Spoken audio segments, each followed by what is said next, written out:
आज ना ही किसी का बर्थडे है और ना ही एनिवर्सरी। बस बच्चों को केक खाने की इच्छा हुई तो सोचा इस रेसिपी को आप लोगों के साथ भी शेयर किया जाए। और जब से मैं केक घर पे बनाती हूँ तब से हम बाहर का केक नहीं मंगाते, क्योंकि बच्चों को बाहर का केक अच्छा ही नहीं लगता। घर पे बिल्कुल हाइजीनिक तरीके से एगलेस केक बन के तैयार हो जाता है बहुत ही आसानी से। तो शुरू करते हैं इस रेसिपी को। देखिए लेयर्स भी कितनी परफेक्ट आई है। इसके सभी मेजरमेंट और इंग्रेडिएंट मैं डिस्क्रिप्शन बॉक्स में लिख दिए हैं। तो मैंने यहाँ पर फ्रेश दही लिया है आधा कप, और साथ ही मैंने बटर लिया है। आप चाहें तो अनफ्लेवर्ड ऑयल में भी बना सकते हैं और घी से भी बना सकते हैं, बट बेस्ट रिजल्ट इसका बटर के साथ आता है। अब साथ ही मैंने पाउडर शुगर ली है और इसे अच्छे से मिक्स कर लेंगे। अब मैंने आधा चम्मच वनीला एसेंस लिया है, वो भी मैंने इसमें ऐड कर दिया है। मैंने यहाँ वनीला फ्लेवर में बनाया है तो मैंने वनीला एसेंस लिया है। जब ये अच्छे से मिक्स हो जाए तब हम ड्राई इंग्रेडिएंट को लेंगे। तो मैंने यहाँ 1 कप मैदा लिया है, आधा टीस्पून मैंने बेकिंग पाउडर लिया है और 1/4 टीस्पून मैंने बेकिंग सोडा लिया है। तो सोडा और बेकिंग पाउडर ये दोनों आपको मेजरमेंट के अकॉर्डिंग ही लेने हैं और सारे इंग्रेडिएंट आपको मेजरमेंट के अकॉर्डिंग लेने हैं, तो उससे आपका केक बिल्कुल परफेक्ट बनेगा। अब इसे अच्छे से छान लिया है और इन्हें मिक्स करेंगे। मैंने 3/4 कप दूध लिया है, जिसे हम धीरे धीरे करके मिक्स करेंगे। एक साथ नहीं डालना है, नहीं तो लम्स आ जाएंगे।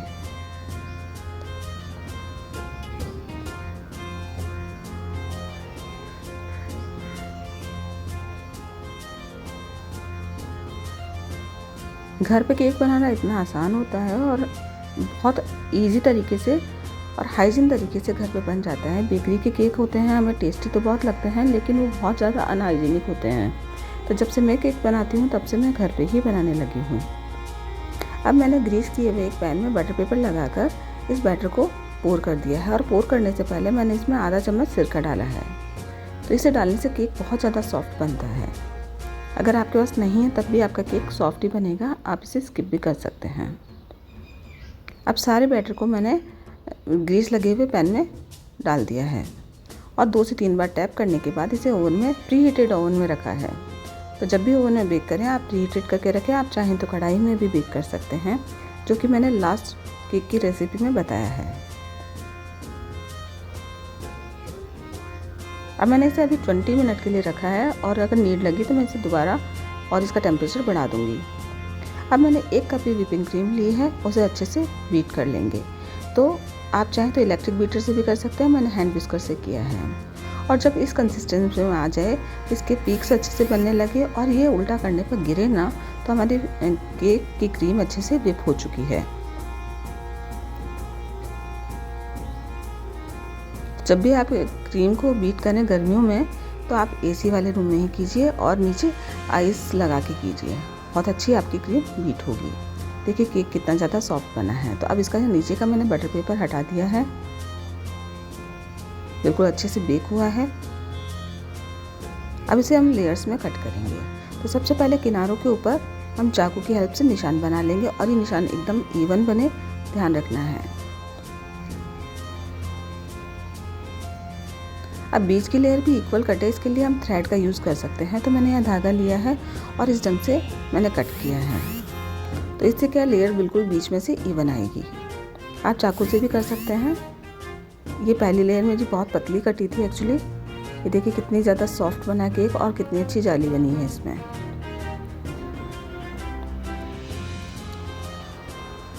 तो तीनों लेयर कट हो चुकी है। अब क्रीम को मैंने एक कोन में फिल कर दिया है। सबसे पहले हमें क्रीम की क्रम कोटिंग करनी है, इसके लिए मैंने फिल किया है। आप चाहें तो डायरेक्ट कर सकते हैं, बट उसे इवन लेयर नहीं बनती है, तो मैं हमेशा कोन में ही बनाती हूँ। देखिए इस ढंग से आप घुमाते रहिए टर्न टेबल पर, और इस ढंग से क्रम कोटिंग करनी है। तो बीच की लेयर में क्रीम अच्छे से लगती है और उससे लेयरिंग अच्छी आती है, इसलिए आप कौन से करेंगे तो बिल्कुल परफेक्ट लेयर बनेगी। अब दूसरी लेयर को इसके ऊपर प्लेस करना है और इसी ढंग से क्रीम लगाकर फिर से मैंने कोट कर दिया है। इसके साइड्स को कोट करना ज़रूरी है ताकि अच्छे से इवन बने हमारा केक। अब तीसरी लेयर को रख दिया है और इसे भी क्रीम लगाकर पूरे अच्छे से क्रम कोटिंग मैंने कर दी है और एक बार से फ्रिज में सेट होने के लिए रख दिया है। अब यहाँ पर आप गनाश यूज कर सकते हैं। मेरे पास आज चॉकलेट नहीं थी तो मैंने चॉकलेट सिरप लिया है थोड़ा सा, और थोड़ा सा इसमें कॉफ़ी पाउडर भी ऐड किया था मैंने, जो मैं नहीं दिखा पाई।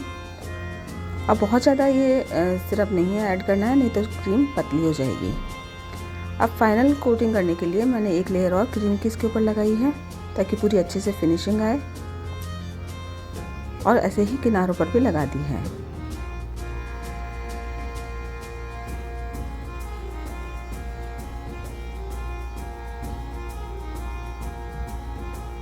अगर आपको मेरी रेसिपी अच्छी लग रही हो तो इसे लाइक शेयर करें और मेरे चैनल को प्लीज़ सब्सक्राइब कीजिए।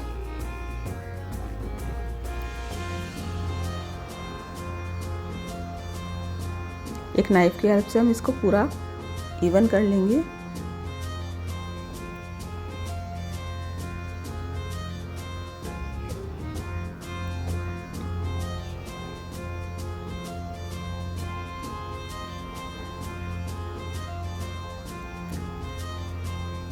एक बार आप ज़रूर घर पे केक बना के देखिए, बहुत अच्छा केक बनता है और आप जब बनाएंगे पूरा प्रोसेस से तो बिल्कुल परफेक्ट और सॉफ्ट केक बनेगा। अब ये केक बनकर बिल्कुल तैयार हो चुका है। इस पर आप मनपसंद कोई भी अपना डिज़ाइन बना सकते हैं, जो भी आपको अच्छा लगे। हर एक की अपनी अपनी क्रिएटिविटी होती है, तो कैसा भी डिज़ाइन बना सकते हैं। तो मैंने कुछ इस ढंग से इसे डिज़ाइन किया है।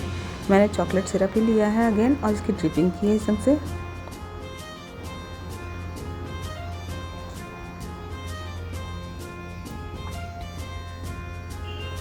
और एक नाइफ़ की हेल्प से कुछ इस ढंग से मैंने डिज़ाइन बनाया है। आप अपनी मर्ज़ी से कैसा भी डिज़ाइन कर सकते हैं। मेन तो केक की बात थी, वो बहुत अच्छा बना है।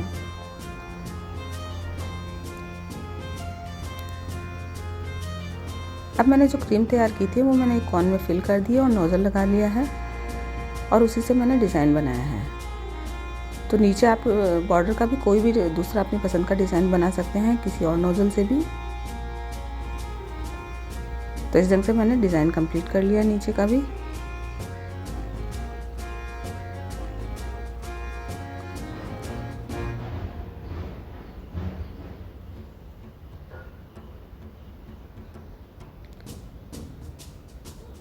अब जहाँ जहाँ ड्रिपिंग थोड़ी कम लगी मुझे, तो वहाँ मैंने दोबारा से थोड़ी थोड़ी और कर दी है।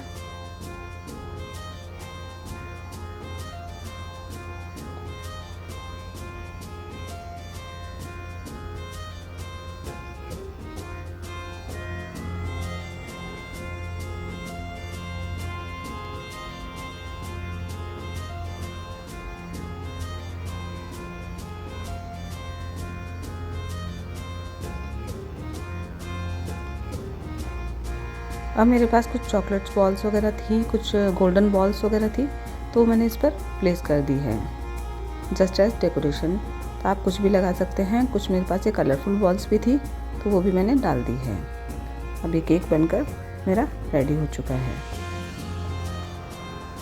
तो केक बहुत ज़्यादा अच्छा बना था, आप ज़रूर से इसे बनाइएगा, और बहुत ज़्यादा सॉफ्ट बना था। इसकी मैं लेयर्स भी कट करके दिखाती हूँ, कितनी अच्छी लेयर्स कटी है।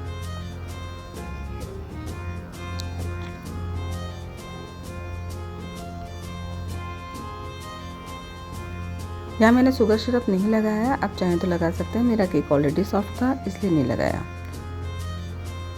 Thanks for watching my channel.